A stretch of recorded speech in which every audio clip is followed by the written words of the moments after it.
I'll give you the signal. Okay, we're good. Hey, good evening. Welcome to Project SIP. This is episode 16. I'm Tyler. I'm going to be moderating tonight for the first time ever. So this is great. We're going to be talking about the election and the week that was the election, basically. Make sure you like and share the video and like our page. And join us in the comments. We love to engage with you down there. So we just had one of the largest elections ever. It is actually the largest American election ever. Let's put it this way: 50 million people watched on any kind of cable news network out there on Tuesday the 3rd. Out of all of us, who watched it on TV? I did. The first day. So yeah, we're talking about the first night. Yeah. So even with our group, most of us did that. But I want to ask a question of one of our newest panelists, Alyssa here. How do you feel the election night went? In hindsight, it should have been a little more expected. I still have some mixed feelings about that piece because on one hand, I think there was this hope that on a cultural, moral level, that there would be a larger shift toward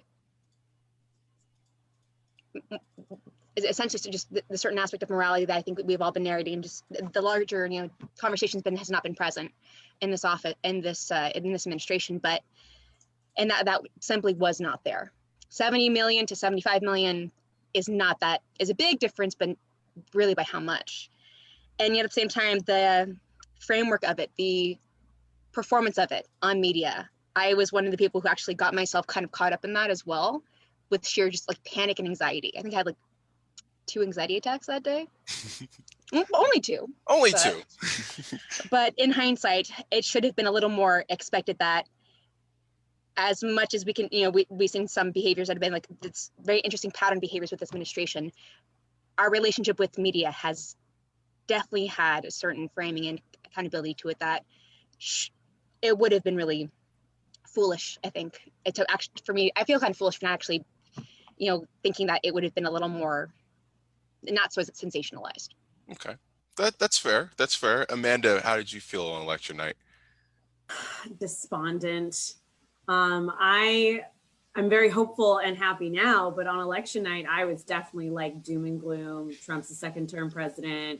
It's over. Like I knew that they had mail-in ballots to count, but I was just like, I was terrified. I was like stress eating Costco pizza at a friend's apartment as we were watching CNN and kept frantically refreshing the browser. And I agree with Alyssa about how like the media sensationalizes things. On Friday, I was at another friend's house. We were still watching election updates. And this is somebody who's like obsessed with sports. And I was like, oh my God, this is like our version sometimes of watching sports. Like, what's the next update? What's the next score? And it's just very nerve wracking. And part of me really, really wishes that the way we did elections is 0 results are revealed until they're all counted. Just don't tease me. Don't string me along. Because it is very nerve-wracking, and you get your hopes up about certain states or certain elections, and then your hopes are dashed. And I also agree with Alyssa about, it would have been really nice if we had a landslide, if we had this giant referendum against the cult of Trump and what he's done to the GOP, and there wasn't that.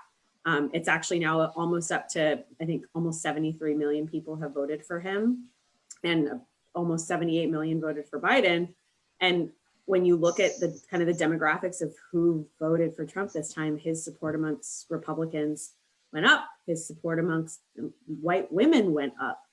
And it's like, it just boggles my mind. I love people, but sometimes people suck, and that's how I feel about that voting for him. I mean, it was very difficult in that. I mean, we got to put it this way. Right now, we are on, as I mentioned at the beginning, we are on track to have the largest election we've had ever. In 1908, we had a a turnout of about 66% of the voting population voting. This year, we're on track to hit just over 65%. It's in reach to hit that, and we know how long that's been. We look at 2008 as a big election for turnout. There was just over 61% of people that were in America that voted then, and we're way beyond that now. So, Vlad, how did you feel about the election? Excuse me. Man, I have to tell you, I kind of ran the full gambit of emotion. I was hoping really that it would be just a huge statement that,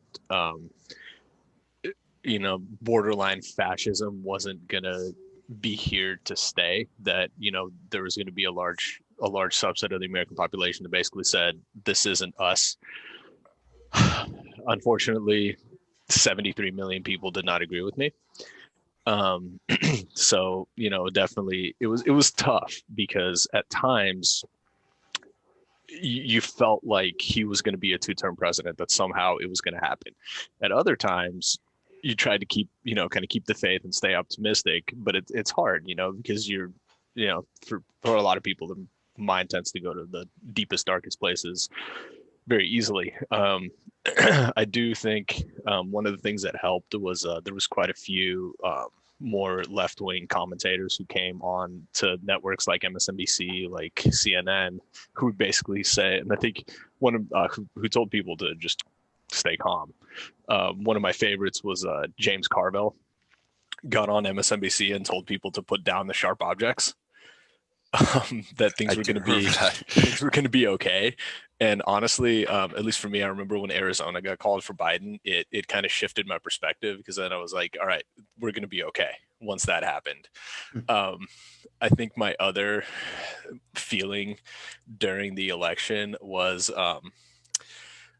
I was so thankful to have Steve Kornacki there. And I really truly believe to this day that man should just be allowed to hibernate for the next 2 months. He did mention that he had slept for about 15 and a half hours on Saturday because of how much he was up. He basically didn't sleep at all. Not enough. Not enough at all.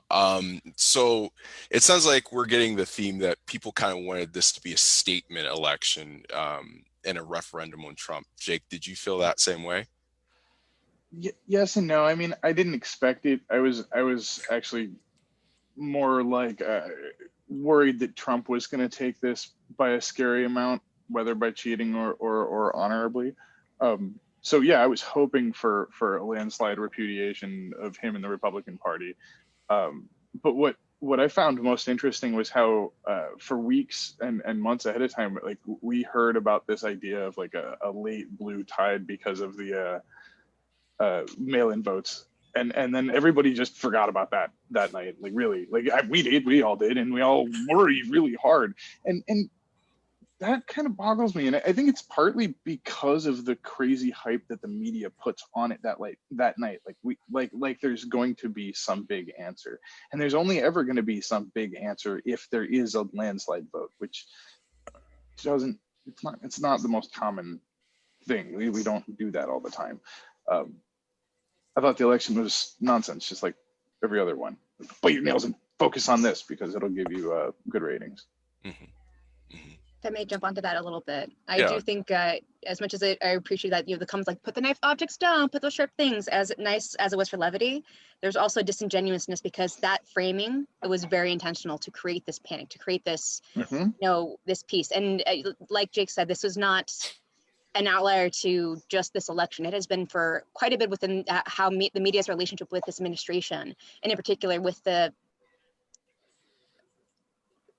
mutually beneficial relationship Trump has had across outlets, not just Fox News and the Breitbart and the ones that we typically think, but the other news media outlets as well have had some engagement. There is some aspect of this administration that has encouraged viewership, that has created engagement, and has had some kind of benefit to them in some degree. Now, I can't speak to the numbers, but I did feel like after giving some reflection, I was like, there's a little disingenuousness to that. While it's comical and it's kind of nice levity, you're also creating you've created the environment in which all the sharps have been taken out in the first place.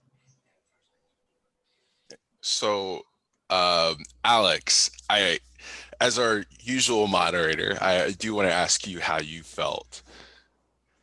Thank you, man. And before I get going, first, I want to thank Tyler for taking over the moderating duties on this one. It's not an easy job. I normally do it, but I'm happy to see that you're taking the reins on this one. And thank you for doing that. Appreciate it.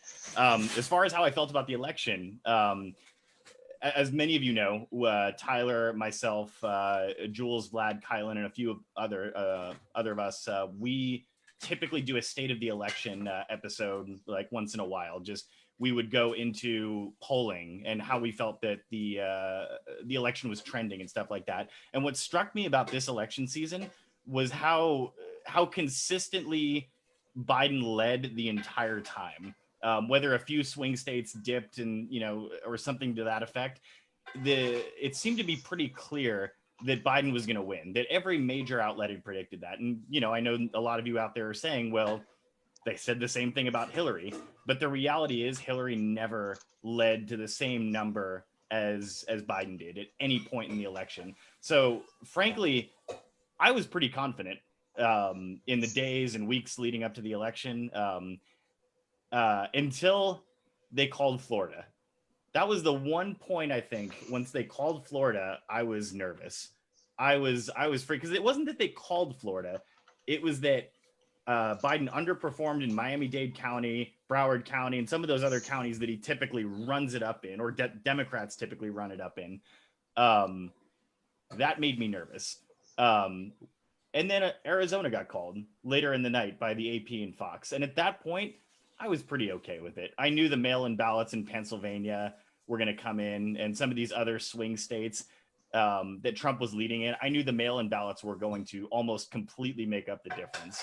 And so I found myself, comforting family members that would call me and say, Alex, you sure this election's going to Biden and stuff like that? But, ultimately, I was nervous at Florida, but I kind of loosened up a little bit after Arizona. And throughout the rest of the process, I felt pretty good about it. So, that's pretty much how I felt, the long and short of it. So Alex was comforting family members. Hannah, did you ever have to comfort any family members nearby to you? No, I did not. I have not been in conversation with any family members about politics. Oh. I was really surprised to see the flow of Georgia throughout this particular election. Very jarring experience to fathom what was going on, has been going on in the state since I've been there.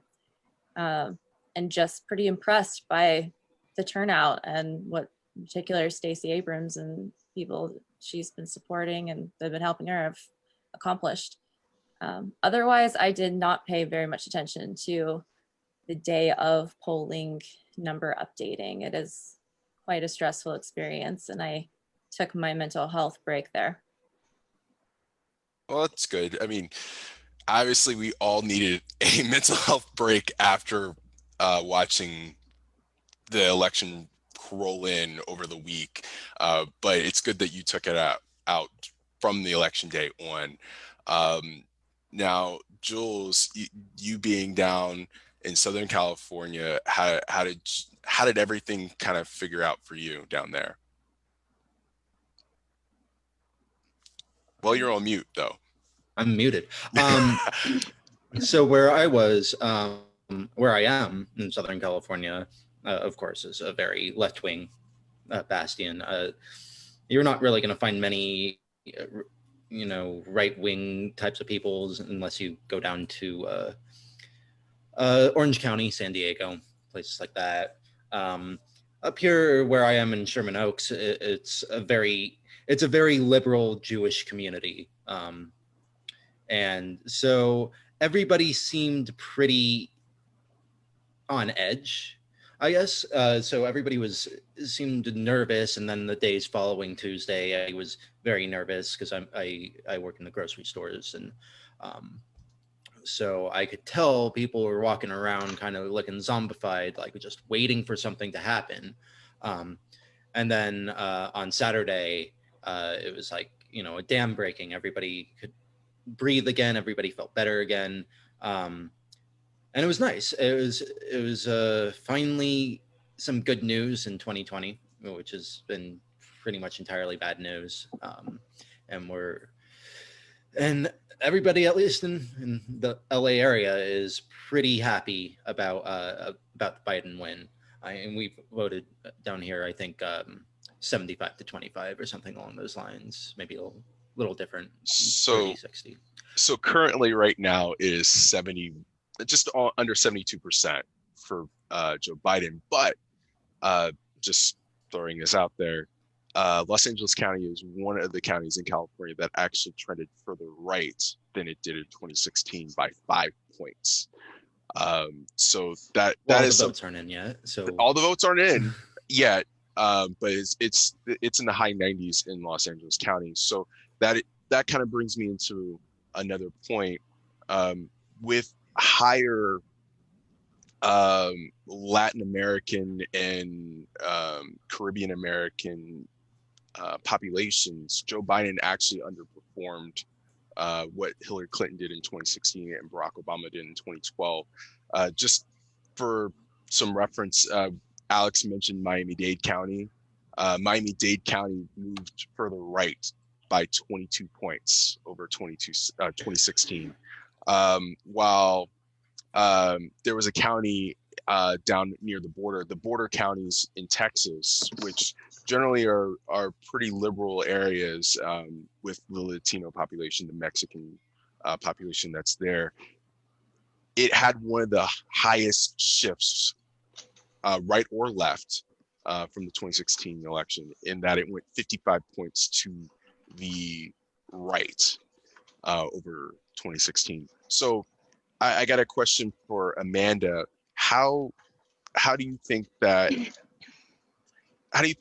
a Biden administration could reach out to the Latinos and say, hey, I want to be your president as well? And I obviously want to preface this by saying I'm not Latinx, I'm not Hispanic. I just happen to be somebody who grew up in Arizona. I know that there are a lot of members of the Latinx community that are very liberal. And then there are those who are not. And the ones who are not, it's usually because of religion.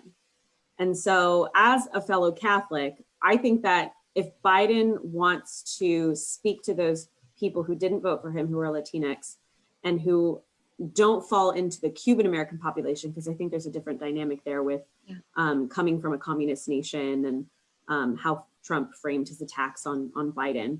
And so I think that Biden needs to use the fact that he is a man of faith, that he is a Catholic, that he's a practicing Catholic, that he's a devout Catholic, to try to use that to bridge the gap. Because you can be a Catholic and not be a bigot. You can be a Catholic and not be somebody who uses your religion to further legislation or policy. You can use it for your own personal development and, what drives you to support certain causes.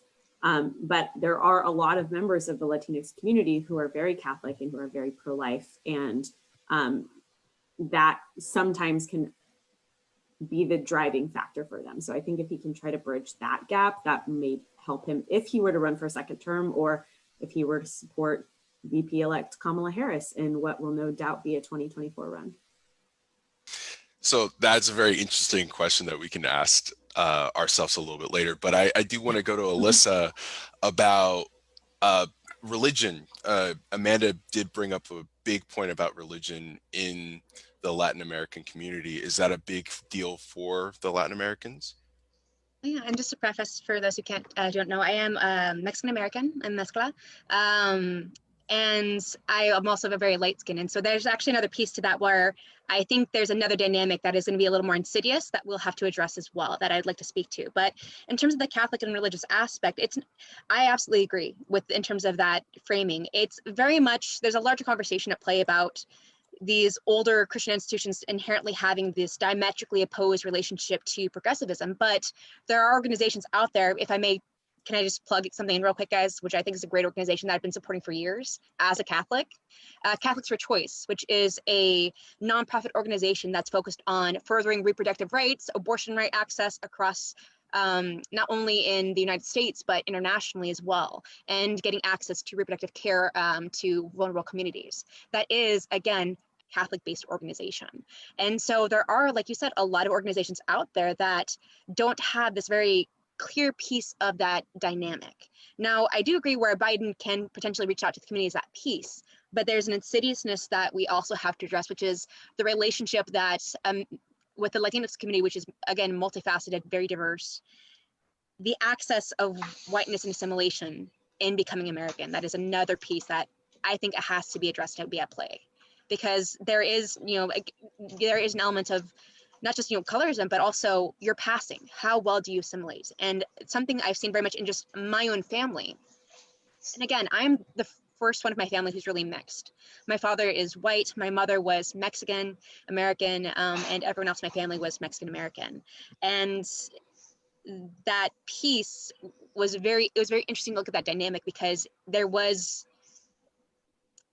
very kind of quick stratification of like, oh, you have to come here. If you don't assimilate, there is repercussions, there's violence, there's things to deal with on that end. And so the performance of the Latino identity within that we commonly think of, I think sometimes falls short to not include that very forced assimilation into what constitutes being American for our earlier generations, especially from the 1930s onward, as we begin to be part of these communities. But because of that, there is a stratification that at hand between how we perform whiteness and how we access whiteness, which of course, for as many of us know, is a moving bar that a lot of these alt-right white supremacist groups use to adjust and try to create that peace. And because of that very toxic interconnection about that within religion and how that's framed within some of the subgroups of so-called Christian communities, I think there's a lot of insidiousness that we have to be unpacking for years, and acknowledgement about this piece, just from my own experience and from my own research. Yeah, it does definitely cut very deep for sure. And I mean, as somebody that did immigrate to this country, Vlad, I wanted to ask you kind of a similar question, because Amanda and Alyssa did bring up something about socialism and how that definitely affected how people voted, especially in some place like Miami-Dade, where you hear socialism or communism or Marxist ideas.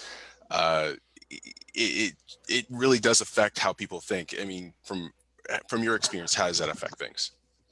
Yeah, actually, Tyler, thank you for that question. That's a great question, and it's something that I've kind of wrestled with, having come from a communist country myself. I was born in the USSR, and you see it a lot in the kind of former Soviet community. The expats that have come to the U.S., be it from Russia, Ukraine, Belarus, Lithuania, whatever, a lot of those former Soviet bloc countries, you see a lot of support for Republicans and kind of the more extreme right-wing ideas, because the people who come from those countries lived under communism for so long that you almost want to go to the extreme opposite end of the spectrum.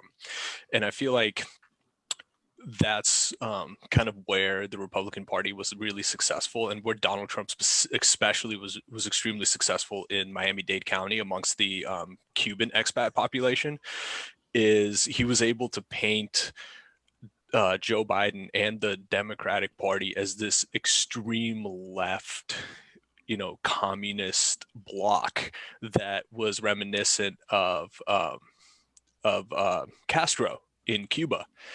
And so the population there went, shifted drastically to Donald Trump and to the Republican Party, because they were the anti-communists. They're the the free market capitalists. They're the ones that don't want to take over your lives and rule everything you do, when in a lot of ways they kind of do. But I feel like there's a lot of kind of similarities between, the Cuban population, like in Miami-Dade County, and the former, Soviet expat population as well. Is, we lived under communist rule for, since from the early 1900s to basically 1990. And there's a lot of people who grew up in that, who saw the shortages in amongst food, the lines and the tickets that you needed to get sugar or dinnerware, and the problems with housing and all sorts of things. And so when people come here and they have a choice, they see the Democrats as an extension of communism. So they go to the exact opposite, which is Republican, or in some cases libertarian, because at that point they just get to a point where they're like, no government, get rid of everything. So, I mean, obviously that is that when you have people going to libertarians, third-party candidates, that's a big deal. But Jules, kind of, can you piggyback on that and see if there's anything else that you can add? Well, I was going to say, the Republicans have always been really excellent at fear mongering and painting their rival as something that's the other. In this case, ultra left wing, communist, socialist, et cetera, and it worked to really great effect in Miami-Dade County this year. But one thing that can be done to counter that is to start getting our Democratic candidates and sitting politicians on the ground, going to these places and talking directly to these people, because once they're able to see, Barack Obama is not just some crazy left-wing radical, Joe Biden isn't going to raise all your taxes, things like that. If we can get more of a ground game going and get more one-on-one or just town hall style meetings where sitting politicians can actually speak directly to constituents, especially ones in areas where they have a tendency to fall for the right-wing propaganda machine. I think that'll go a long ways to helping humanize and return to a middle, to a degree, the way our people think about our politicians, and the right versus left, and try and mitigate some of that partisanship. Vlad, I want you to respond to that. I don't necessarily respond to what Jules is saying, because I agree with all of it. The one thing that I would like for the Democrats to start doing is start standing up, like grow a spine and start standing up for yourselves, especially in Congress. Because I am sick and tired of seeing Mitch McConnell up there, seeing John Boehner up there when Obama was in office, screaming about socialism, screaming about all this crap, screaming about how the ACA is going to lead to, Castro-like takeover of the United States, and the Democrats just sitting there with their thumbs up their asses doing nothing. So that's what I want to see happen. I agree with you, Jules, that we need that activism and we need that outreach on the ground, but we also need the Democrats in Congress, in elected office, to grow a damn spine and actually start fighting back. Don't disagree with that. So that's definitely very visual there, Vlad. I felt like it was necessary.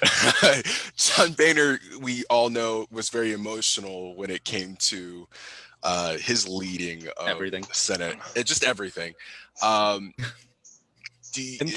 there's nothing wrong with that. There's absolutely nothing wrong with that. But when that emotion is used to fearmonger and it's used to basically spread lies, that's when I have an issue with it. And that's when I want the Democrats to stand up for themselves. So, Alyssa, I got a question for you. That emotion, how do you think that propelled Trump into getting 72 million people to vote for him? That's the most of any Republican candidate ever. Absolutely. And I think it kind of speaks for just how really unprecedented. Again, I know we're all have a shot, unprecedented. That word comes up again. But how uncommon these times are for our experiences, but not how uncommon it is when you look at the larger pattern about government shifts, and again, the trends that we've seen leading up to changes towards fascism, changes toward more authoritarianism-based governments. And while that emotion, I think, does come into play, I do think one thing we have to keep in mind is that it's not solely just about the emotional response to that piece. This has been a long game in the making since the 1950s, and they have played it well, incredibly well. And there is, I think I speak a lot, I think Vlad speaks a lot to a truth that this administration has given light to the fact that there was an honor code in terms of our behavior and conduct, and very little actual accountability for those that we've deemed to be appropriate into power. And when we've seen that those other people don't play by those rules and they're reinforced by those pieces, then those appeals to emotion, those appeals to that groundwork, and to try to continue to bring back that tradition is going to be something that is going to be a very difficult question. I don't think we can answer just yet, because on one hand, it has led us to this point. It has all led us to this point. The behaviors that the Republican Party, the modern Republican Party, and as well as the more classic Republican Party has done, has been insidious. It's been taking time. It's been whittling away at the processes and at the accountability of it. And now with the Trump administration, we start to see that the euphemisms that they were so keen to cater to and so keen to use are no longer necessary to ignite a base. If anything, it is just the opposite. And we see that we can't necessarily rely on those traditions or expectations of conduct, because that democratic process is not in place. That accountability is not in place. And from a clinical perspective, when human behavior is reinforced within a particular environment, it is going to continue given those particular antecedent and consequence conditions. And that is what we need to expect. And so the Democrats, if there is going to be a long-term change, on one hand, there needs to be that groundwork, but there also needs to be this plan for the long term and how to put those processes into place to re-strengthen a very weakened, let me rephrase, not even a very weakened, but a democratic process that was going off of the honor code, which is very unsettling. And we know that honor code is definitely, it goes back and forth both ways. But Amanda, I could tell you wanted to get in on this. Yeah, so I was thinking about how, Trump was using emotion to garner votes and to rile up his base. And I think Biden did something similar, but he did it very differently. It was about honor. It was about character. It was something that, you may not agree with his policies, but he's a good person and he's going to follow the rules. He's not just going to follow the honor code, but he's going to uphold it and promote it and encourage other people to be better. And so I've said it a million times on here. I watched a lot of videos, every single testimonial on Republican voters against Trump, their YouTube page. And that was a common theme. All of these people were voting for Biden because he appealed to that sense of decency. And it takes an emotional kind of strategy to tap into that for people who fundamentally disagree with you on a policy level, to get them to vote for you anyways. And for some, it really was, they just really hated Trump. But a lot of it was, he's a good person. He respects veterans. He's a man of faith. He's nice. He's a nice guy. And I think Biden saw that, and you heard him say, this is about the soul of America. This is about character.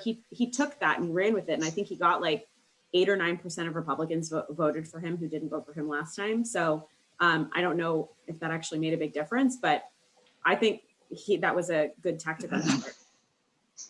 So I want to ask Jake this question.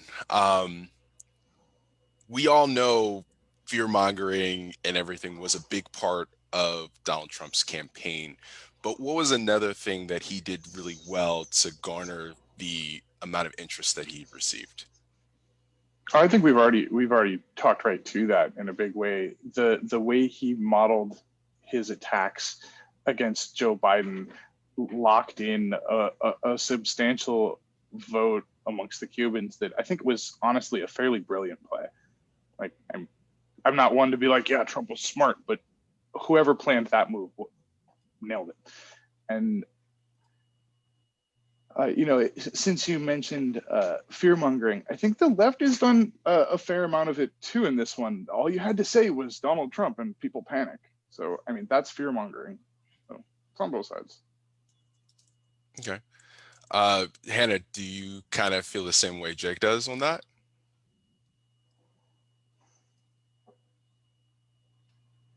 Hannah? Oh, you're on mute. Oh, I do to a pretty significant degree. I think the fear mongering part is definitely there. okay. So we all feel like, hey, fear-mongering got Donald Trump a lot of votes, especially down south and in Miami. Um, Now, what about where Joe Biden had done really well? Places such as Duval County in Florida, where Jacksonville is, that went further left by 5 points. A lot of counties in and around Atlanta were shifting to the left by well over 10 points over 2016. And even in and around the Dallas and Fort Worth suburbs, most of those counties went up between 5 and 10% over 2016. Alex, I wanted to ask you, how did Joe Biden kind of garner the interest there in those areas? So, I don't really have any evidence to speak to this necessarily, but my theory is, and a lot of people say the Lincoln Project did not have a significant impact on the election. I think I disagree with that. I mean, specifically because I've heard from plenty of my Republican friends, and again, this is anecdotal, but I've heard from plenty of my Republican friends that they don't feel like they need to be afraid of Joe Biden. Anybody who follows politics and has half a brain knows Joe Biden is not going to come in and implement socialist policies across the board. It's just not going to happen.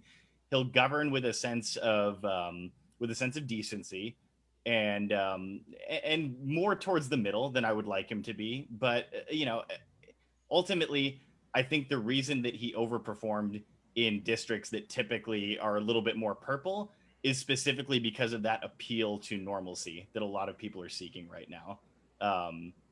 And ultimately, like, I think that's all it comes down to. Do I think things are going to return to normal?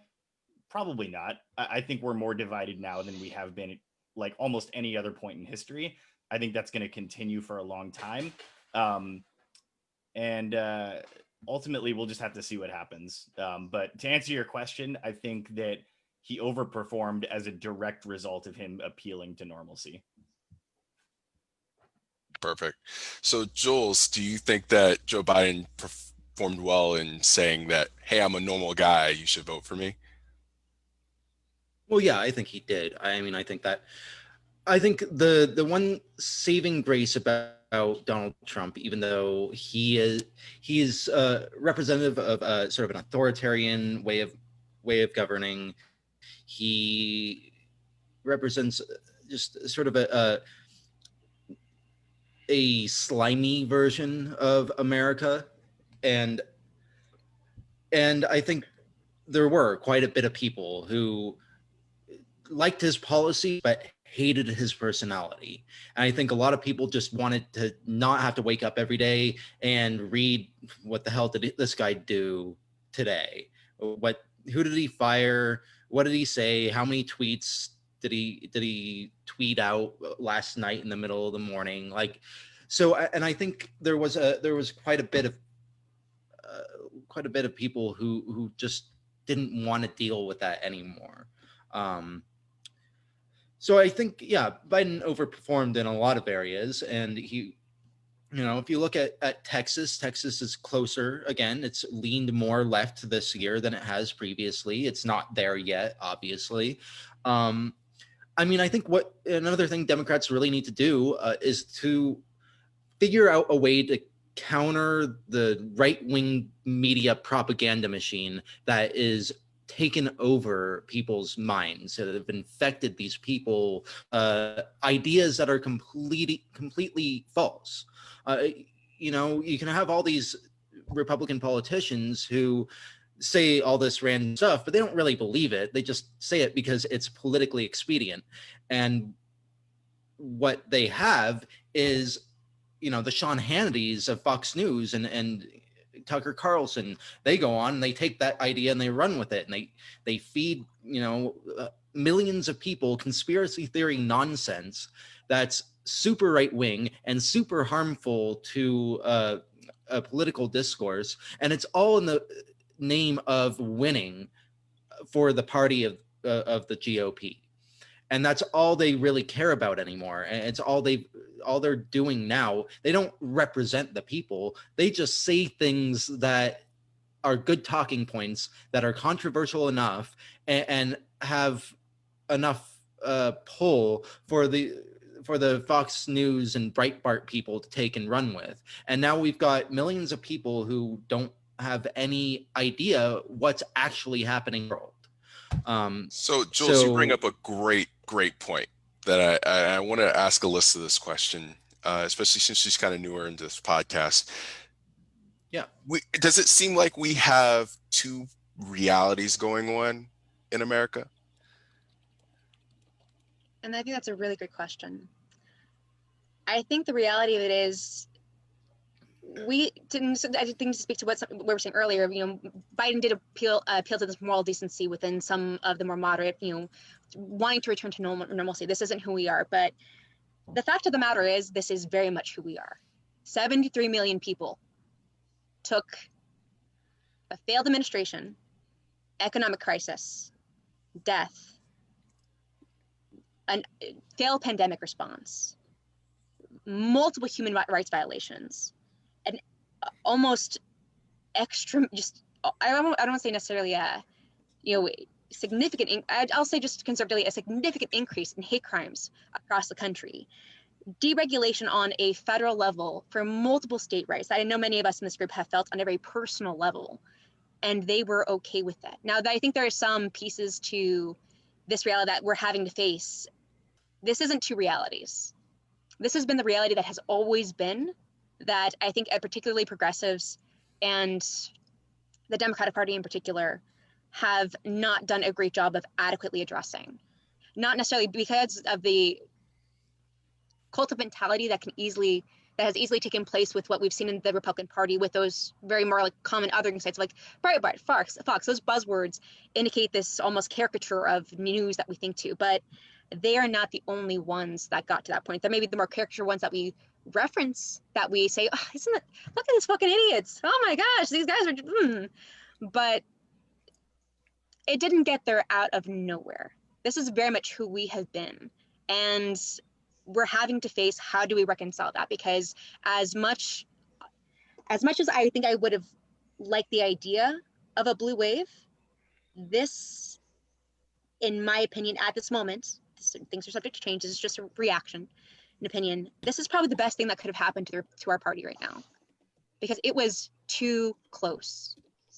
It was too many people observed this failure and were okay with it. Not because of this caricature of what we like to think of Trump supporters, but of educated people who saw that their benefits of this administration outweighed what that meant to other people. And yeah, no, I'd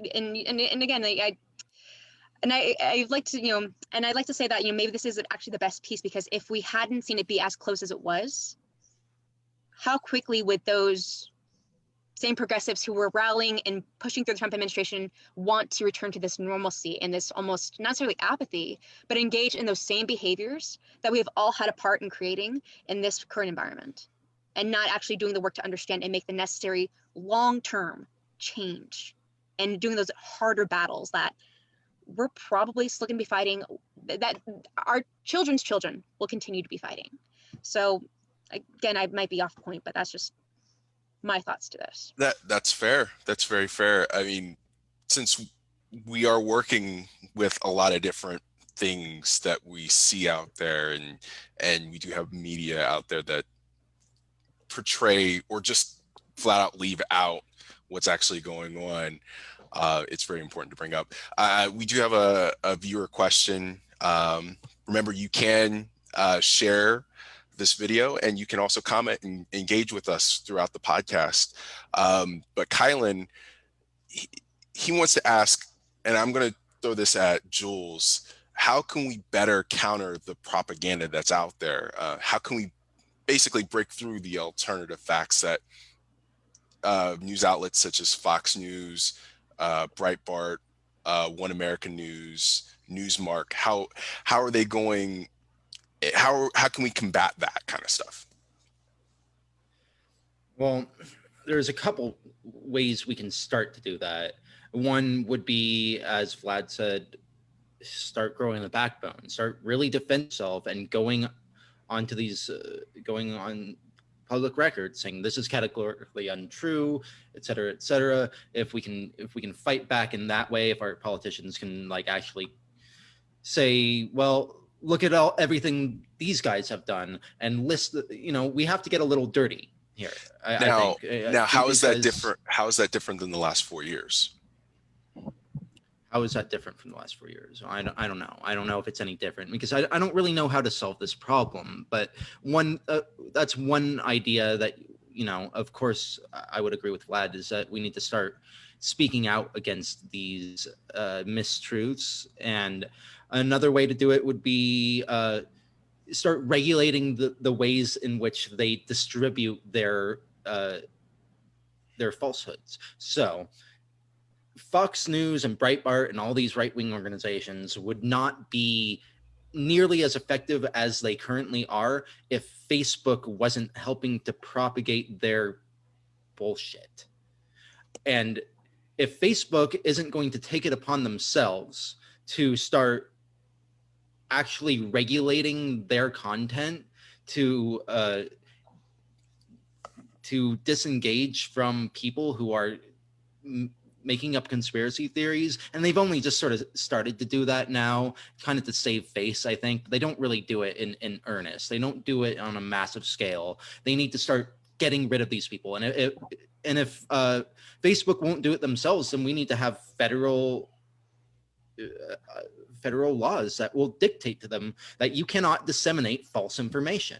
You cannot report, you cannot have this Breitbart ad that says this falsehood because it is not news, it's false, and it is creating a false dichotomy between two parts of the country, and you're only showing it to people who might actually believe it. And that's another aspect of what Facebook does, is they don't, as a liberal, I don't see shit from Breitbart, but if I lived somewhere in the south of Texas, I'd probably be getting all sorts of ads just from where I'm located and what I've stated my interests are. Like, I'm targeted for ads that are not conservative.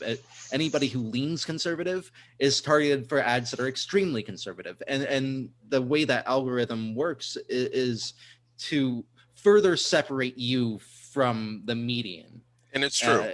And it does it to us too. Yeah. I mean, for liberals and conservatives. It definitely, the algorithm that Facebook definitely has is one of those things. But I do want to ask Amanda, is it a First Amendment problem to put in laws against a publicly traded company? Yeah, I don't think that they're going to be able to legislate anything that says you can't disseminate false information like that, because they can frame it as opinion pieces. And you can't, I mean, if it's your opinion, then that's what it is. And there's a reason why Fox News has conceded in lawsuits against them that they are not to be taken seriously, that they do not deliver the news, that they are an opinion mouthpiece. And so you do run into First Amendment constitutionality issues if you're going to try to regulate the content of speech. So I just wanted to, make sure we all have that framework in mind. Unfortunately, I don't think we can legislate our way out of alternative facts. And right, but we can do something to fix the algorithm that shows people certain things more than it shows them other things. But that's how they make their money. We all know that. Now, I do want to say something about Amanda's point, is the lawsuits that Fox News had dropped was mostly about their opinion anchors in prime time. Their news operation, their polling operations and everything are actually pretty competent. They are center right, but they're pretty good. Their primetime news is it struggles. It struggles for sure. But I want to ask Alex if you wanted to join in on this kind of conversation about, hey, we have alternative facts out there. How do we combat that? So I wasn't looking to respond to that in particular, but I did want to make one point. And it's not to say that I necessarily like have a hard and fast belief in this, but But when it comes right down to it, we have this problem in politics right now where one side gains power and it radicalizes the other side against that side. So like for the last like for the 8 years of Obama administration, it was just McConnell obstructing everything Obama did, whether it be justices, whether it be laws and stuff like that. And all it did was it got Obama to the point where he was just putting in executive orders and literally just doing things past Congress. That radicalized us to the point where we got Donald Trump, and that radicalized the Democrats to vote in historic numbers against him. So I guess my question to everybody, and I guess this could be an open question really quick, is if we could return to normal by not rubbing the other side's nose in it, would you do it? I wouldn't want to return to normal, period. Yeah. Normal was Go- probably What is normal is really the greater question. I guess normal would be, in this case, pre-Obama.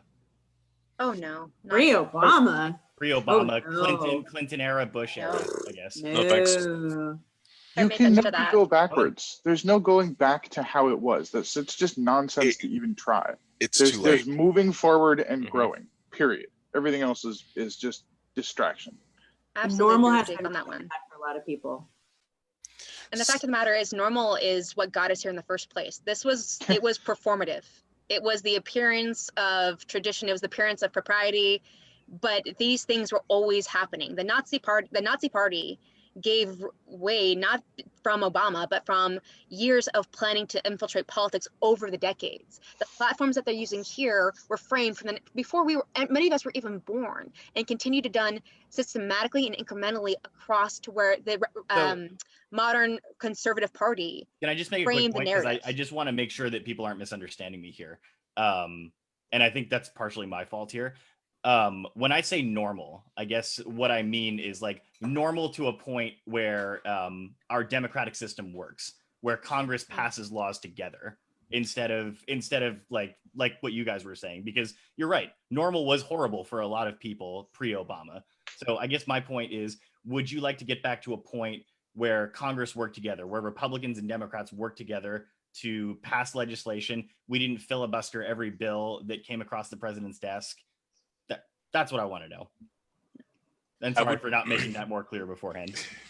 I would personally okay, love yeah. to see that, except the only issue is the fact that you get one side that actually would want to do something like that, and you have another side that just does not give a rat's ass. So I think right now, the way it stands, you've got Democrats that are willing to cross the aisle and work sometimes with Republicans to get legislation passed, and you've got Republicans that are going to sit there and do nothing. So yes, I would love to see that, but I think there's we've been operating in a way that Republicans who represent far fewer people than Democrats have so much more power that they're actually using it to stall the government and to do these kinds of things because of the fact that they have that power. It's minority rule. So I think in order to kind of get back to, to even get to a place where there is compromise, like there's got to be something that has to be done in terms of more fair representation in this country. Sure. That's a very good question, Alex, to ask everybody, because there's definitely, I mean, like I said, what is normal? What was normal? Yeah, I didn't want everyone thinking that I loved the way government was back then. I mean, Clinton era. Yeah, No, it you works don't really worry. well for white boys. So hey. and I mean, I want to ask Hannah, get it kind of piggybacking off of that, how you feel about it, how you feel about normal. So I definitely agree that normal wasn't good for anybody outside of probably white people or majority of them. So I'm all down for moving forward with different and improving on what we have.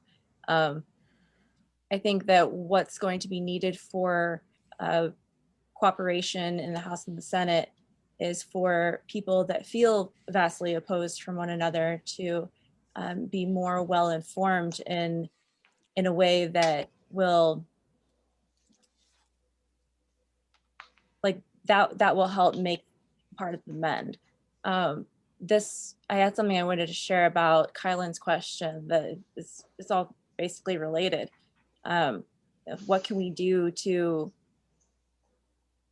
sorry, I don't remember what his question was. It was, what can we do to counter the propaganda that they have? How can we break through the Right. alternative facts? Right. And our population is depending on this, as are we on our government officials to be able to do this. And I would just say that people need to be more widely informed. We need to invest in non-judgmental education and make content about this. So we have lots and lots of people making content all over our country. And if people just started to make content that was kind and informative and help break content down for the sides that don't quite understand the value and some of the things that the other side has put lots of interest and care into, I think that type of breaking it down for people is literally what's needed. And it's needed to be done in a way that identifies fact versus fiction and clarifies that. Not everybody really can identify those differences. And reactions versus factual responses.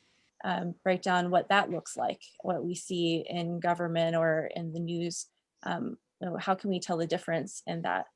And there needs to be people that are on all sorts of political spectrums making content of this type, so that they're able to speak to the people that think like them or care about the things that they care about.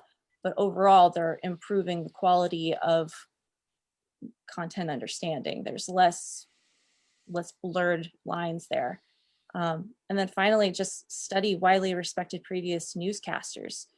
We have data available, and if people aren't really sure about if the news station they're following is up to a standard that we're all saying it needs to be, then look at previous newscasters that were highly respected and find out why.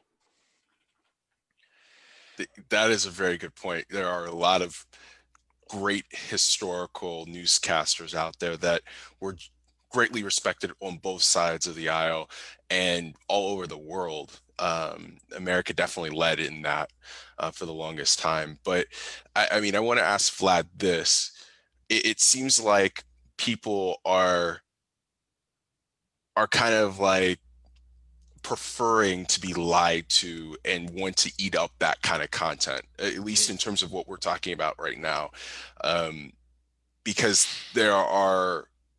we all know Fox News has the greatest ratings of any cable news network.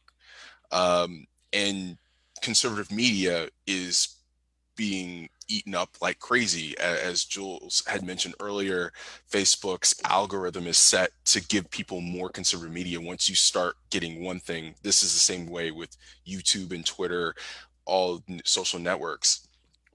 Once you get into one thing, you start getting into more and more and more, and people start eating it up more and more and more. How do you think we can combat that? So I think one of the biggest issues that we have currently is the fact that a lot of our news media, and I'm not talking specifically about Facebook in this situation, I mean, maybe Facebook in a way too, it has become hyper partisan. So you're dealing with, CNN, MSNBC that are seen as liberal. You're dealing with Fox News, Breitbart, OAN, seen as conservative. And the real issue here is that neither one of them really reports the other side. So what you get is people. They report the other side. They just demonize. They do it exactly. They demonize it instead of reporting instead of reporting just the facts from one side and from the other side. They report, hey, these are the facts from our side, and this is our opinion on the other side. So you get a lot of people basically trying to find, their own confirmation bias. So they're going to search for that kind of content, and they're going to find it. I think one of the biggest things that we could do is bring back some form of fairness doctrine, where on news networks you have to report both sides and you have to be factually accurate reporting both sides. So it's not necessarily your opinion pieces, because you said it yourself, Tyler. Fox News, their actual news reporting, it's a little bit more slanted to the right, but it's pretty decent. So put that same talent to work reporting facts from both sides, and that's one way that you can start kind of combating this. And I think one of the other issues that we have is we have extreme corporate control of media, especially local media. I mean, you're talking about Sinclair Broadcasting Group that owns like close to 200 networks across 88 markets, and they basically broadcast the exact same thing, nationwide. You got to break that stuff up. Use the antitrust laws, use the anti-monopoly laws to break this shit up, because we're getting stuff spoon-fed to us. We think we have choice. We don't. We have the illusion of choice, because you got 10 networks on TV. They're all owned by one guy. So you're getting the content that he wants. It's a really big question with that kind of stuff with media and having kind of monopolistic tendencies with that. But I wanted to ask Amanda, is that something that we can do governmental wise, legislative wise? I'm sure there are ways to do it. I mean, we've seen monopolies get broken up before. We've seen mergers of big companies, and then the courts say that that's not something that they can do. So there are already laws about that. But again, if you're going to try to regulate speech or the content of speech, the content that is being put out into the world, into the the ethos, you can't necessarily do that. There are very, very, very limited ways that content can be regulated, and that's going to come into like your direct threats, your terroristic threats. That's going to come into if you borderline on obscenity, which is a very loosey-goosey definition, but otherwise, like, as long as you're not committing libel or slander, they can't really regulate speech. Okay.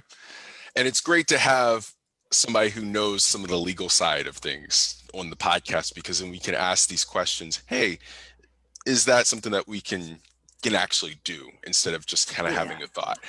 I don't have all the answers, but but you at least have some knowledge, and it's definitely greatly respected, and we really appreciate having it.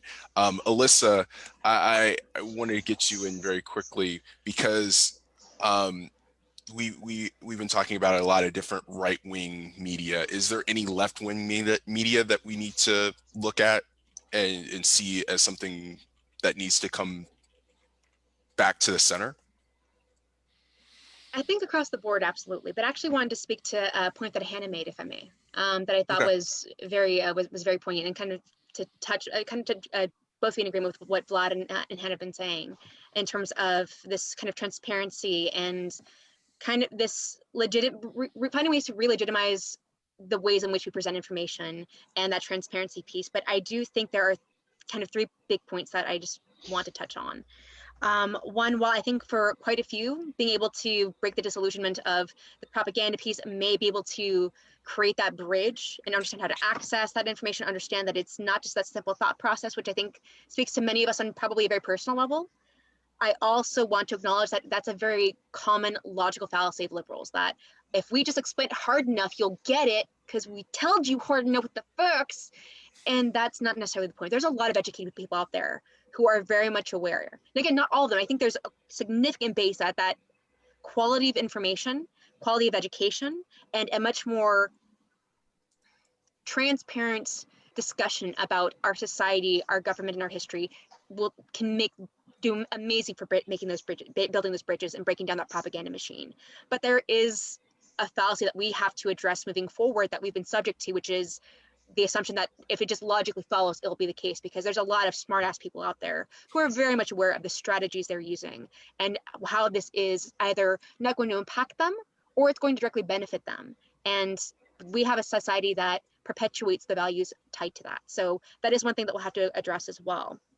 The second that I think in terms of breaking down the propaganda machine, especially as it speaks to those particular, as we've been touching a lot upon the right wing pieces, and the right, more conservative basis, is we have to find some groundwork to see why our democracy is failing in those regards. Because one of the things that can break that up is if democracy is functioning, it's going to be nice and transparent. It's going to be the background, but it's not going to be there to continue to fuel and add to this fire. And that hasn't been something that we have done the best job at, understanding at what point do these other groups and bridges get lost to where they become more subject to the cultish mentality and the radicalism that we're seeing. To assume that it's just coming out of nowhere, that there's not a basis, not necessarily a justified basis, but a basis because of some failure of democracy and some failure for them to access the government, I think is something that we're gonna have to kind of reflect upon. But last but not least, my third point is, moving forward, I don't think that's as much of an easy question as we have here, because if it was just networks, that'd be one thing. But just speaking to how we experience the fires up here, for example, how we get our news and our information, it's no longer limited to that piece. There's so many different voices in the pots communicating, being whistleblowers, being transparent, providing information.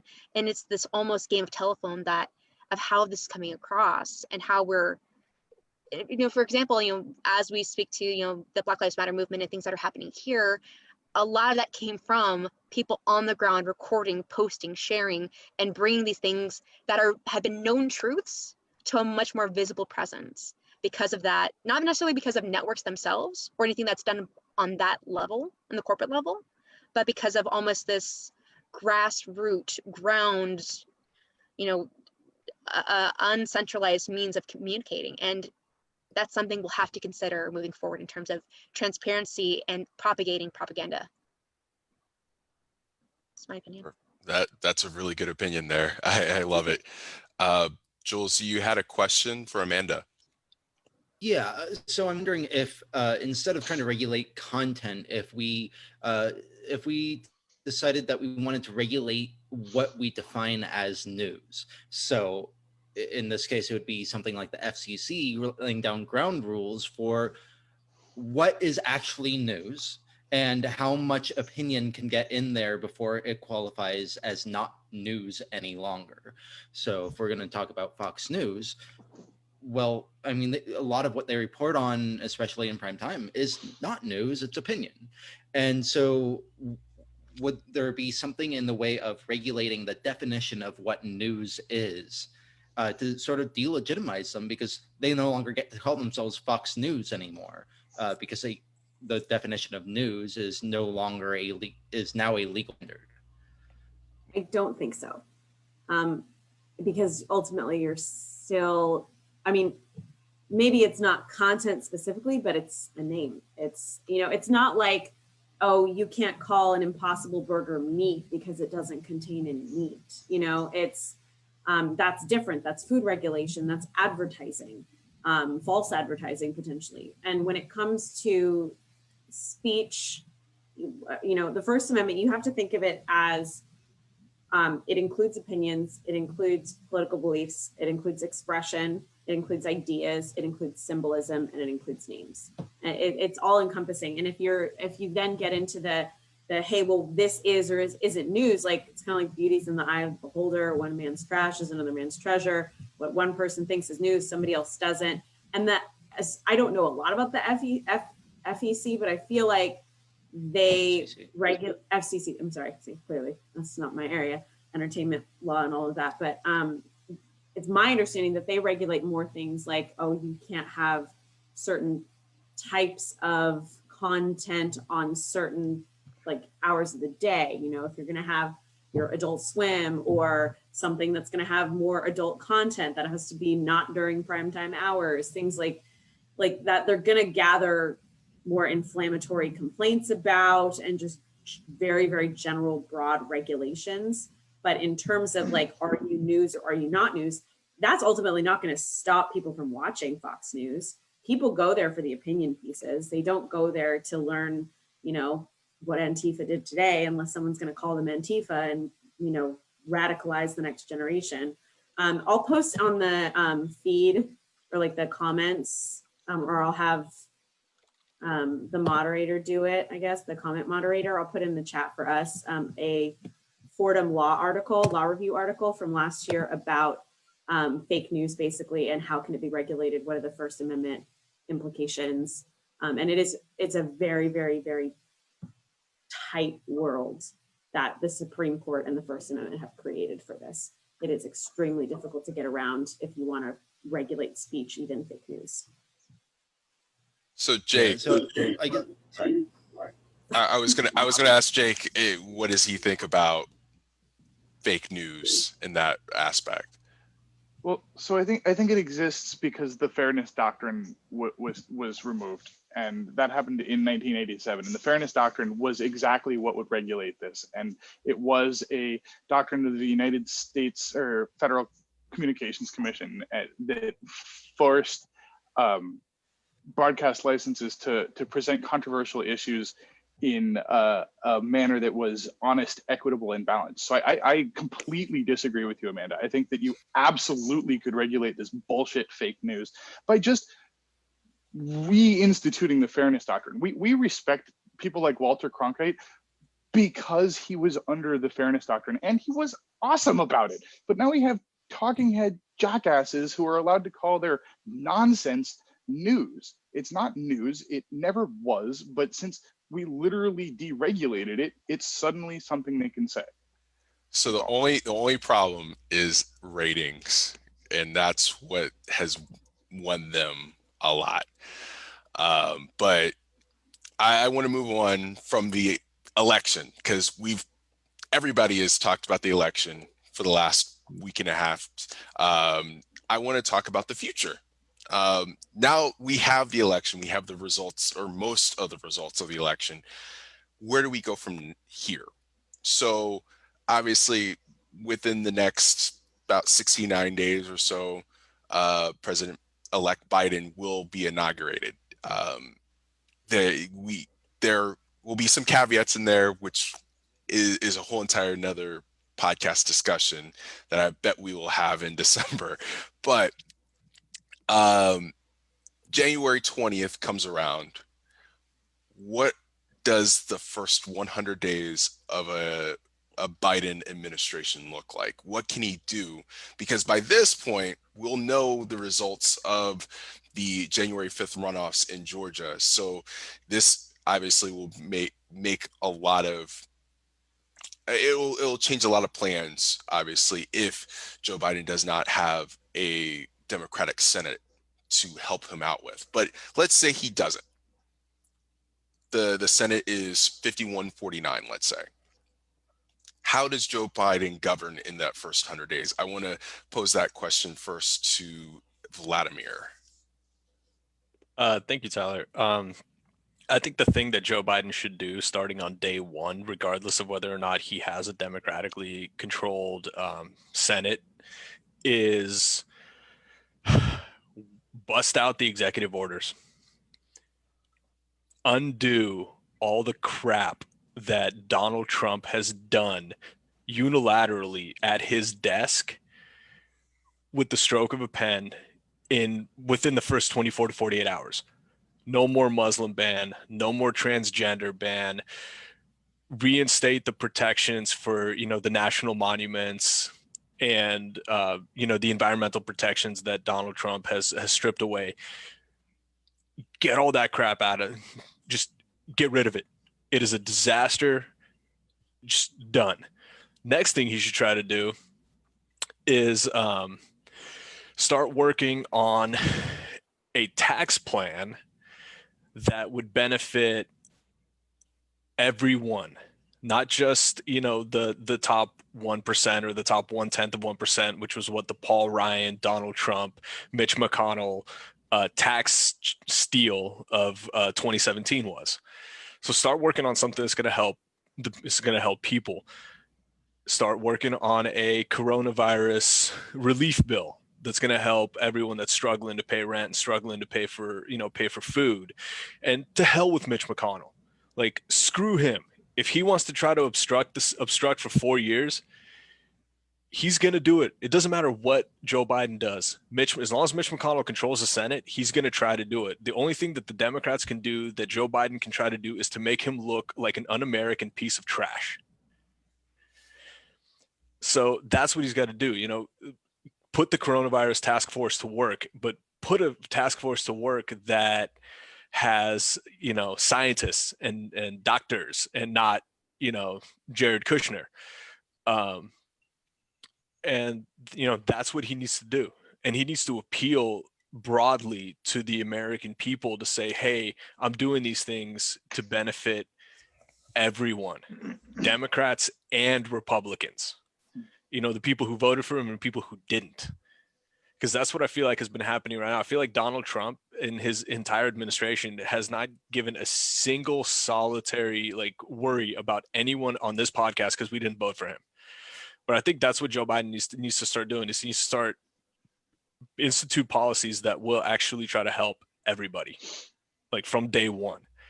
And hopefully that'll get, enough momentum to force Mitch McConnell's hand to actually bring some of these bills to a vote, so they're not just collecting dust on his desk, and I don't know what he's doing with them, using them for toilet paper or what, but it's that's what we got to do.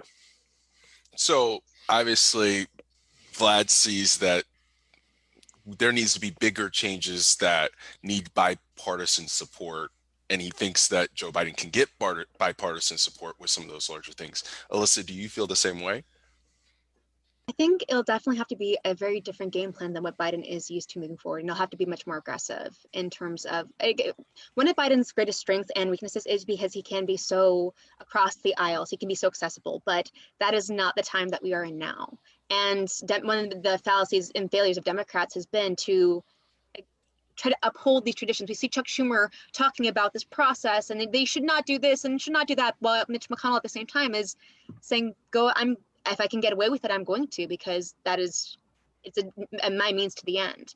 That process and that piece that I think he's been so accustomed to in his political career is no longer the environment that he's having to move forward in. So I absolutely agree to what Vlad is saying in terms of the policy pieces. But I do think on a different aspect that I want to speak to, not so much in terms of actual policy, but in terms of long-term strategy. One thing that the Democrats need to do, not in the first 100 days, starting yesterday, is really get a reflection about why did they get to this point? What part did they play in the failure of our democracy? We were 5 million votes from a potential continued fascist government. It did not come out of nowhere. It did not come out of people suddenly being engaged with Trump. It had been developing over years, decades. And unfortunately, Democrats putting themselves in position of being reactive to and being on the defense, where Republicans were framing the conversations and framing the offense, and thus giving themselves not only a lot of these, like the whatabouts that Trump uses so often, or the trolling that he uses so often, and the bypassing of the political process that Mitch McConnell and the senators are using very blatantly now, but also this understanding about what did we do to help create and reinforce those behaviors? Behavior can, again, I'm speaking to this not just from a political perspective, but from a clinical behavioral perspective. How does behavior create and maintain an environment? And that is one of the pieces that I think as they move forward, they are going to have to dedicate a lot of time and resources to understanding not only how to get to this point, what failures they had to create and reinforce the behaviors that we are seeing now, but what that means moving forward in a much more radicalized and dangerous America. Alyssa, do you think the goal should be to get our democracy working the way it was before? And if so, do you think Joe Biden, just given the relationships that he's forged in Congress all these years, do you think he's the right person for that job?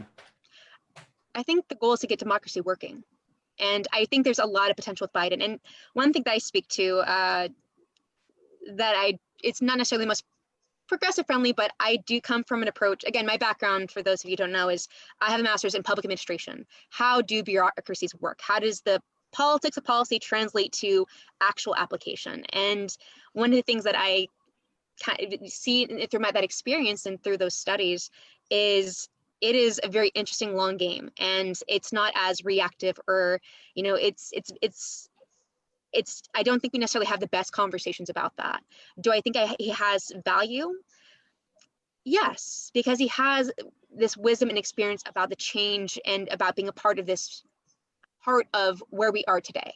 And as much as a lot of modern Dems and central Dems are not favorable amongst, progressives like myself, I do think they still have value if we can find what that, necessarily what they can bring there, because we do great with starting. We do great with hope and message and change. Our long game sucks. And that's in part how we got here. Republicans are amazing. They know what they're doing.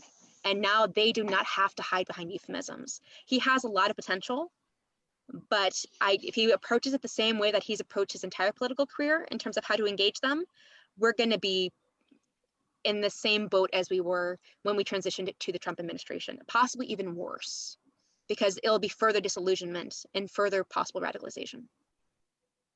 So Alyssa just said that Republicans are amazing at basically the long game. They're the best. They're the best at that, and Democrats are not necessarily the best at the short game. Now, Jake, I wanted to ask you kind of the same question that I started off with. How do you feel that the first 100 days, the short game, will be for a Biden administration? Once he's actually in office, I think that he'll face fairly intense obstruction, and that will, like Alex said, that'll polarize sides and lead to more and more executive order kind of things. I think that Biden's focus will probably be largely dealing with the coronavirus and trying to get those things that are most important in that particular subject umbrella as much under control as you can in that period of time. I think probably there'll be some focus on education too, but I think coronavirus will probably be the main thing he works on. Coronavirus is a good thing. Now, right now, I have my Twitter feed going on one of my screens in my computer.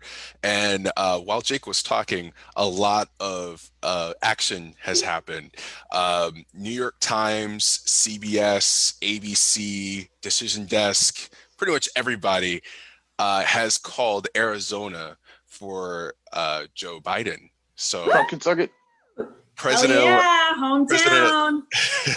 So Amanda's really happy We'll about take that. Finally from a blue state, like from a blue state. President-elect Biden's lead is roughly about 10,000. It's just under 10,000 votes, but it's just enough to get him over that. So now that we know Arizona is a part of the blue states of America. Blue wave. It's not necessarily blue. And that was a little wave. That's like it's like a low tide. In some ways, this is a big deal. Amanda brings up a good point. This technically, or at least according to the conservative media back in 2016, this was a blue wave.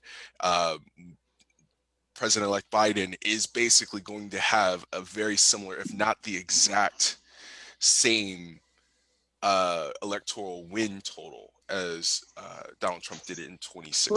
Just flip it's going to be completely flipped. Is that a mandate for what Biden wants to have out there? I want to ask that to Jules. Sorry, you were a little far away. That's it's a really interesting question. Is it a mandate? Because it's not exactly like a tidal wave of blue going through. I mean, clearly we underperformed in the House and the Senate, and Biden underperformed in places that he was thought to be doing very well in. Is it a mandate?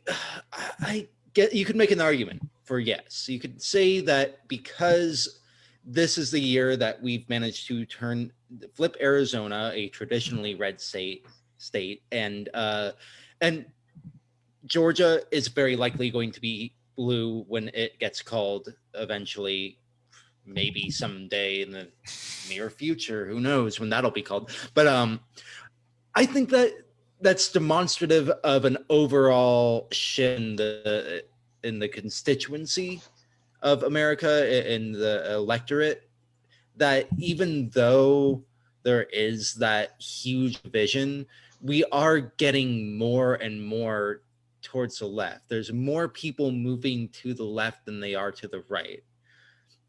That being said, people are still susceptible to shitty propaganda, and that needs to be addressed. And we need to do other things to sort of consolidate our win and ensure that as Democrats we can continue to win.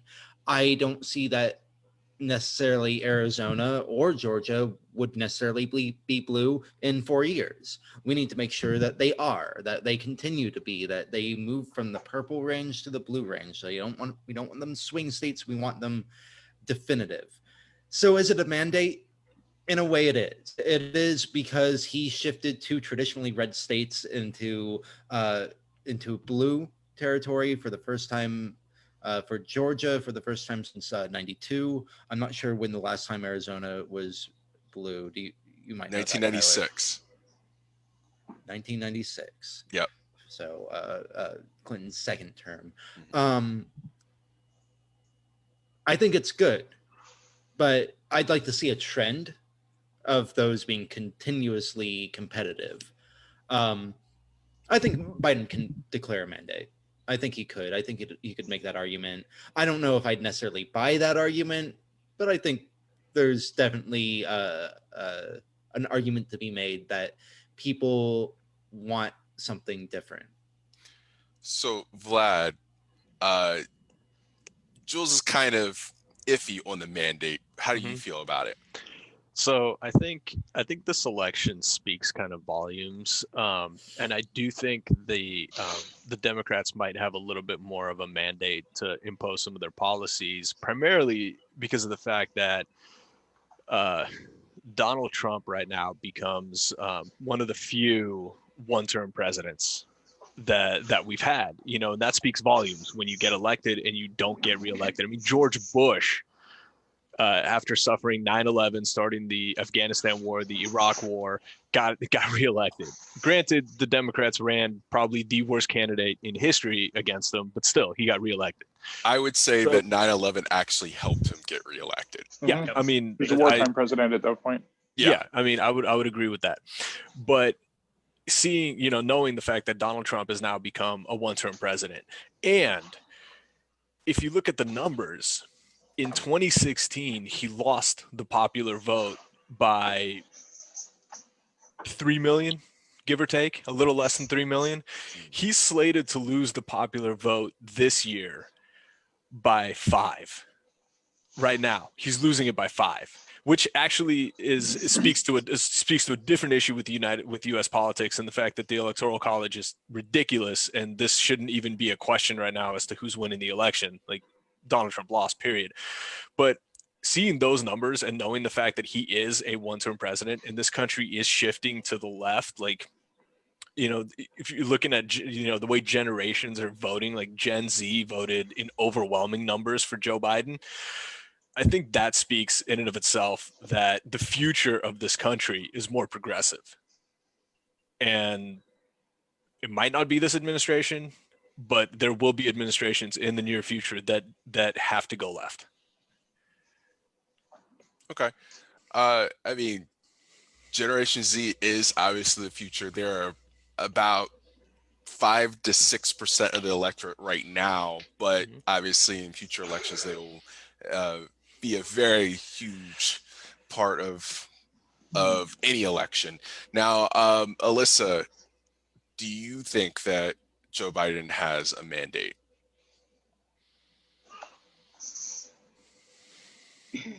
I really don't think I can speak to that piece. As much as I wanted to be like, yeah, this is, I see a lot of, I think I have very much of an agreement with Vlad, but I think I also have this trepidation at the same time to really say that, because as great as it was that Arizona flipped, I think one thing that we have to become comfortable with is this discomfort that we cannot just assume it is going to be as simple as that. And yes, we have Generation Z that voted progressively for Biden at this time, but when we look at our generation, millennials, we would all, how many of us have become radicalized through this process as well? It is not just one side, moving forward along with those progressive values. That's not how people vote. That's not how people engage.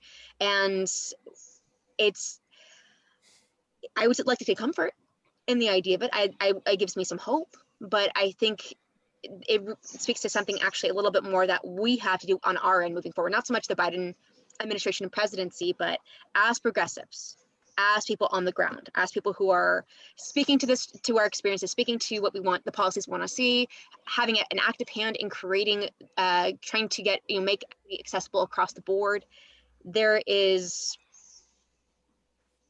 I think we have to get comfortable with the idea that we cannot take anything for comfort or for granted, or that it's going to be this in the future, because Donald Trump should never have happened. We should not have been on the brink of fascism. I mean, and this is only for what we know. What is going to come out in the future about what further things about this presidency, that because of precedent, because of the incendiary nature of the current environment, will we come to discover? As we would like to think nothing surprises us, but that's still yet to be seen. So I want to say, but I don't think I can, not with confidence. Okay. I wanted to ask Amanda a question, especially since Arizona has flipped blue for the first time since 1986, and this only the second time since Truman. It put it out there. That's a really crazy stat out there. Do you think that those in Arizona believe that Joe Biden won that state fairly, and that they'll follow whatever he puts out there? So obviously, Arizonans are not a monolith. There were protests with people open carrying guns with their Trump flags and their MAGA hats outside of, vote counting centers saying, count the vote, very opposite of what was happening on the East Coast. But, there are going to be people who are part of the cult of Trump who are not going to accept. They just aren't. That's going to include your people who just love him and believe everything he says. It's going to be your QAnon believers who are not yet disillusioned by the fact that Q is wrong. But what we need to remember is Arizona is a very transient state. People come to Arizona from all across the country for our weather, for our food, for the fact that there's like a mini Silicon Valley. It's the we have the fifth largest city in the nation as our capital. And it's growing increasingly blue. It used to be, Tucson was the blue dot in a sea of red. And now you have, Maricopa County went blue. And so, I don't think it's going to be easy for a lot of people, especially because it was such a close margin for Arizona to go blue. But with the way, Generation Z is going, with a lot of millennials who are now working in politics, I have lots of friends who work in politics, people who were vote counters, people I have, Daniel Hernandez, who saved Gabby Gifford's life, is a close friend of mine from college. He's in the legislature for the Arizona state legislature. So, I mean, I know a lot of people who work in politics in Arizona, and things are hopefully going to be changing soon. But really, we do need, whether it's Arizona or any other red state, blue state, purple state, first time blue state, whatever, we have to get the state legislatures to change as well. Otherwise, a lot of things aren't going to change. I don't know if that really answers your question. I kind of rambled a little bit. No, that was a good way to go. Now, I wanted to ask one final question of the panel about our main topics. This is going to be kind of a touchy one. Is it time for a third or fourth party candidate? And is it time for us to kind of branch out and have a multi-party system? Because one of the overarching themes of tonight with everybody is that everybody has gone to the extremes on a lot of things. I wanted to start off first with Jake. Oh, mute.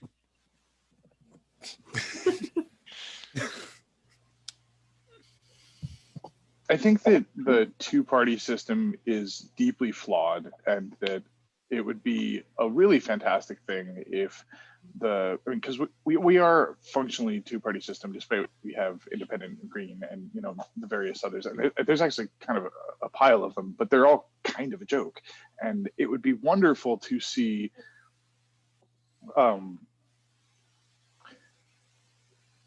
I mean, this is a broader topic, but it would be great to see public funding of campaign finances, so that each campaign got the same kind of funding to work with, and then treat any party that gets a certain number of signatures or what have you in the same way, so that those organizations can also have a solid footing.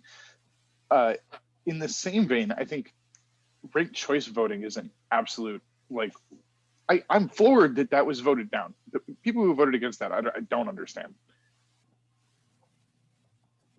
Ranked choice voting is definitely a different way of voting, and I know Maine is one of the only states in the United States that allows that, but it does give credence to those third and fourth party candidates. So it's kind of a cool thing. But Jay kind of thinks we're ready for third and fourth party candidates and multi-party elections. Amanda, do you feel the same way? I agree in part. So I completely agree about ranked choice voting. I don't think we're ready. Maybe Jake didn't even say we're ready. I think that might just be your question. I don't think we're ready for a non-two-party system, because tribalism is so ingrained into our identity as Americans and the way our political system works. And so I don't know if we'll ever get away from that. I think we hopefully will one day, because really, like, the Democratic Party could really be like 4 or 5 or 6 different parties because of how broad the viewpoints are. And I'm sure the Republican Party could be split into multiple factions, multiple parties. And then ranked choice voting would make even more sense, because maybe you agree with the Labor Party and the Whigs and the Democrats or the Republicans or the Libertarians or the Green or the whatever party Kanye ran under. And then it was the Alliance. It was the Alliance Party, by the way. Never heard of it. I think Vlad is the other. I don't know if anybody else majored in history besides me. I think Vlad did as well. And I did not. You did not? Who was I thinking of? I don't know. I majored in business. Yeah. Scratch that. Motion to strike. But anyways, those of us who have studied American history know that unfortunately third parties disappear very quickly or have zero power. We used to not have Democrats and Republicans. We used to have Whigs. We used to have Democratic Republicans. And it always reverted back to a two-party thing. And third-party candidates never do well.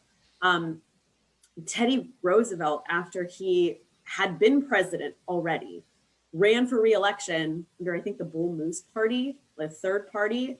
He is the only candidate to do the best percentage-wise. I don't remember what it was. It was probably 2% or something. And that was abysmal. So there's really, the way we do things now, no future for third parties. One thing that I think could help, even though I don't always agree with their platform positions, is give at the very least the Libertarian candidate a spot on the debate stage.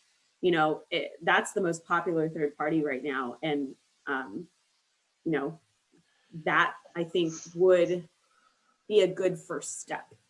So the only reason why I bring this up is, well, let me go back a second. So you said Teddy Roosevelt ran as a third party and had a large amount of electorate, basically, during I wouldn't his say election. large. I wouldn't say large. A couple percentage. If you compare to all third party candidates across history, he did the best. So I would say in 1982, one of the reasons, I mean, it's arguable, but one of the reasons why Bill Clinton had won over the incumbent George H.W. Bush was because Ross Perot ran as an independent, and got 19% of the vote during that election. And then George Wallace, back in I think it was the 60s, ran as well and got somewhere in the tens of percentages for that. So there are a couple times where we have had third parties do really well. And I do agree with you, Amanda.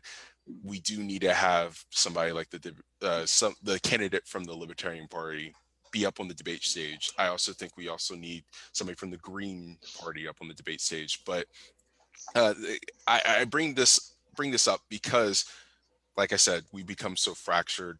The people in the middle, or on the people that are in the centrist part of the Democratic Party, the people that are in the moderate side of the Republican Party, they might be getting lost by the extremism on both sides. And that's the reason why I wanted to kind of ask that to the panel. Jules, do you have anything to add?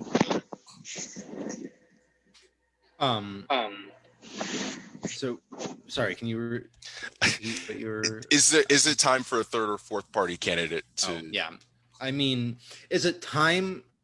It's been time. I mean, I don't think there's ever been a time when it hasn't been time. Honestly, I would like to see Congress split and have to work with another party in order to consolidate the votes. I would like to see that. Our governmental system was not designed to be a two-party system. It's just sort of how it ended up. I think it's always been time, but I think, as Amanda spoke to, it's become very, very difficult to implement that in any real way. With the strong level of partisanship, there you're on one side or the other, or you're a fool, or I don't know. And there were a significant amount of votes for the Libertarian Party, Jo Jorgensen. You could argue that in a couple states that her votes detracted from Trump and allowed Biden to win. I don't know if that's necessarily true. Maybe not. Libertarian kind of goes one way and the other, so it's hard to say exactly what anybody calling themselves libertarian actually believes in terms of left or right wing. I would say somebody who is a libertarian has conservative ideals, but they're socially progressive. Right. Generally speaking, yeah. Generally speaking, I mean, yes. if you look at libertarian forums and boards on Reddit and stuff, I mean, the whole discussion is what is a libertarian? Is it left wing? Is it right wing? Left wing on one way and right wing on the other way. Fiscally right, socially left. I mean, and there's this poll on either side because they can't identify with either Republicans or Democrats. So where do we place them on the spectrum? Well, I mean, I guess you could say somewhat center, but who knows? Because our political spectrum has been skewed so much because our center is pretty far to the right compared to traditional evaluation of the political spectrum in general, in terms of international politics, at least. And I'd love to see a third party. Okay, but I just don't see how it happens. Okay, and to your point of how we could be skewed, yeah, in terms of if you compare us to European politics, we are a lot further right than European politics. But I wouldn't necessarily say globally we are there. Alyssa, did you have any points to add about third party and fourth party candidates? I think one of the things that, again, from the thing that just comes to my mind is, in terms of, are they a viable option to have power and be able to have the long-term social political capital to translate policy into actual practice? I don't think they're there yet. I love the idea of it. I love the idea of the things that challenge, iron love oligarchy. I love that piece to it, and I love that idea, but I don't think that is really there yet. And at the same time, but having said that, I also sometimes question, and I'd love to actually get a different perspective on, they have a value. the entire political performance that we have here, where they stand on this within the stage, it has a purpose and a value, not necessarily to what their platform and giving the third party itself strength, but maybe to further push Republicans more right or progressives more, more left. And I'm kind of curious to get a much clearer assessment about what roles do they actually play and what kind of capital, political, social, whatever that means, do they actually generate? Because that may also be one of the barriers that we have to actually translate them to be sustainable, viable options for future policy change. Again, one thing just to touch on is policy is the great starting point if we can get there, but the actual implementation, practice, and then dealing with the barriers and changes of transitions and how they fund that is one of the things that our government has, one of the barricades that we face with actually getting progressive ideas and progressive action, progressive ideas into actual sustainable action. And I don't know if they can deliver on that at this time. Okay. Hannah, what do you think? Do you think we're ready for those kind of candidates to come in to play? Oh, you're on mute. It happens. It's 2020. Try to be respectful and you get in the whole. So I do think that a third party option could be helpful, mostly because I feel pretty strongly that we need a wider, very, very wide representation of different people, different beliefs, different values, to be able to have a place in government and to have their community's voice heard. So one thing I think that we're missing is when we have this two-party system, there's all the things that lump into one of them and all the perspectives that lump into the other. And people really benefit from hearing different perspectives and different options. And I have a pretty strong feeling that if there was a third party option that had a different version of how to do the things, that we might find, people that wouldn't have otherwise chosen that party considering leaving their current party or trying a different one, just recognizing that with more options comes more ideas and a different way to do. I think that has huge value, if only to help inform all the people that are voting of that, it's not just A, it's not just B, there's lots of different options. There's not even only C, it's just what we're willing to put out there and consider. And I think more is better in this case. More is definitely something that would help out for everybody, give them more choice, better align with what they want. I definitely agree with that, Hannah. Vlad, I wanted to see if you had anything else to add. Yeah, actually, I kind of want to take a different approach on this than the rest of the panelists have spoken so far. So first thing, 100% agree with Jake. In order for any sort of real change to happen, we need to overturn Citizens United and have publicly funded elections. Secondly, seeing how gridlocked our legislature has become, what if we were to explore potentially moving the US into more of a parliamentary system, which tends to be a lot more fluid and can adapt to change a lot quicker. And there's no, predetermined elections like, hey, every 2 years, every 4 years, every 6 years. Oftentimes, you can call an election when there's, no faith in the parliament. So this is a good question. If by parliamentary elections, do you mean we vote for our representative who then votes for the party leader who then becomes president? Yes. Okay.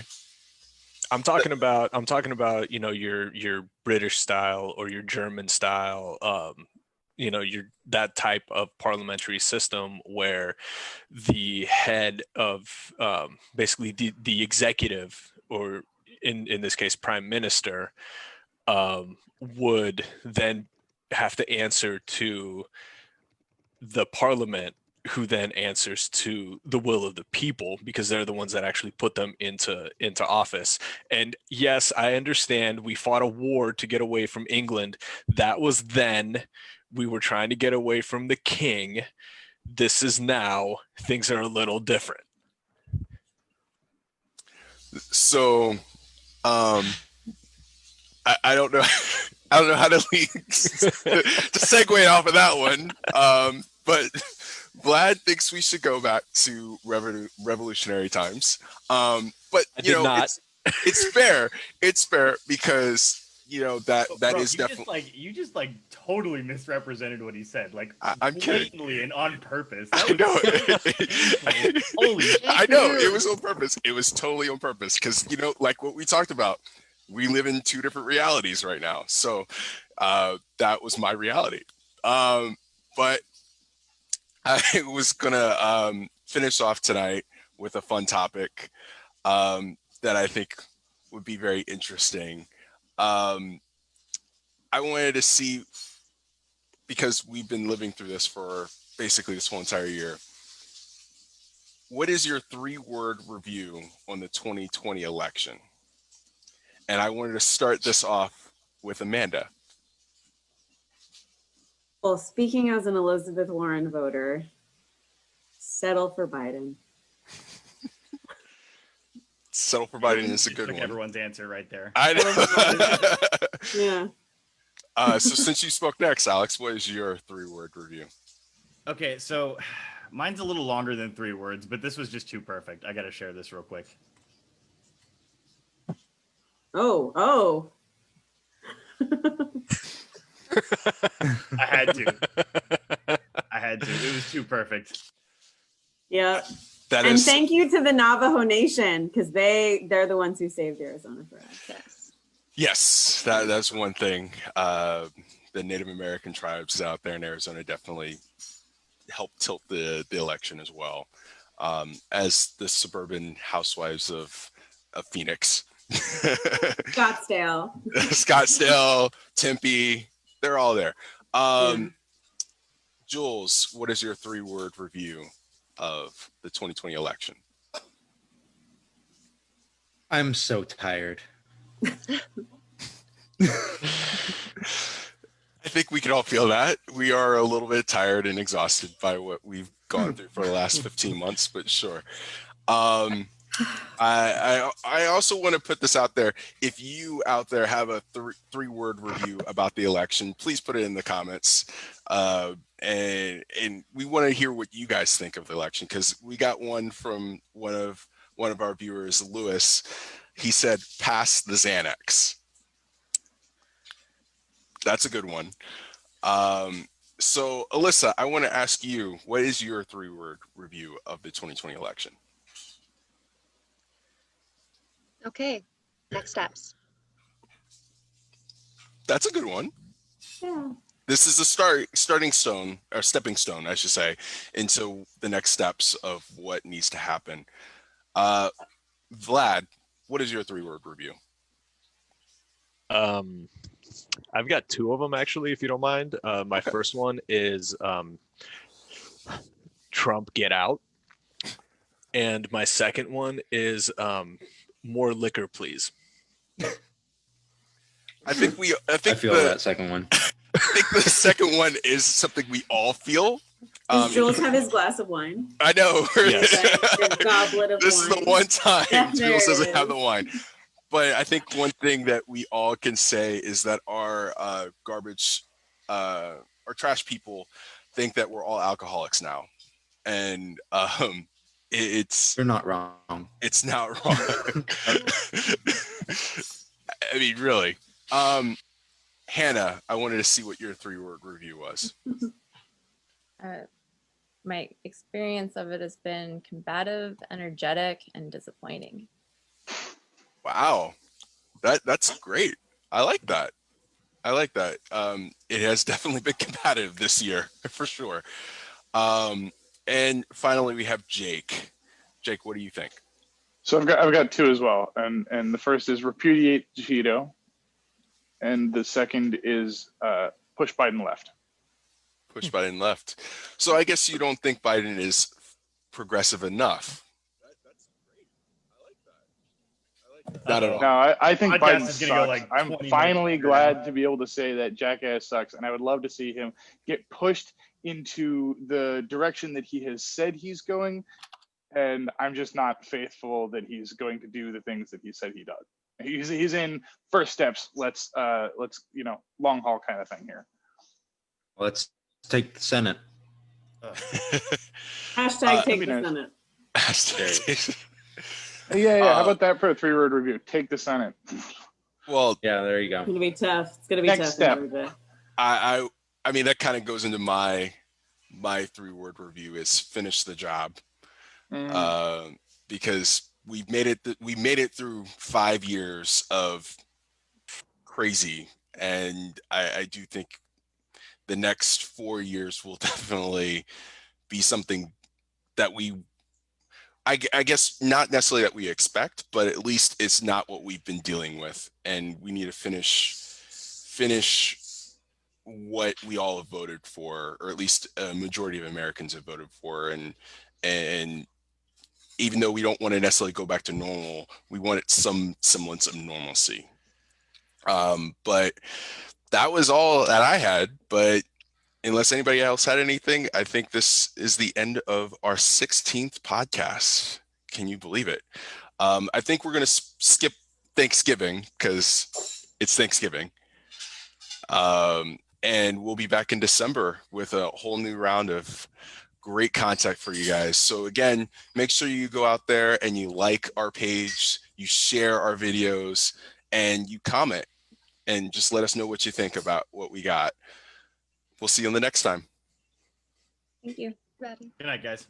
Night. Have a good one, guys.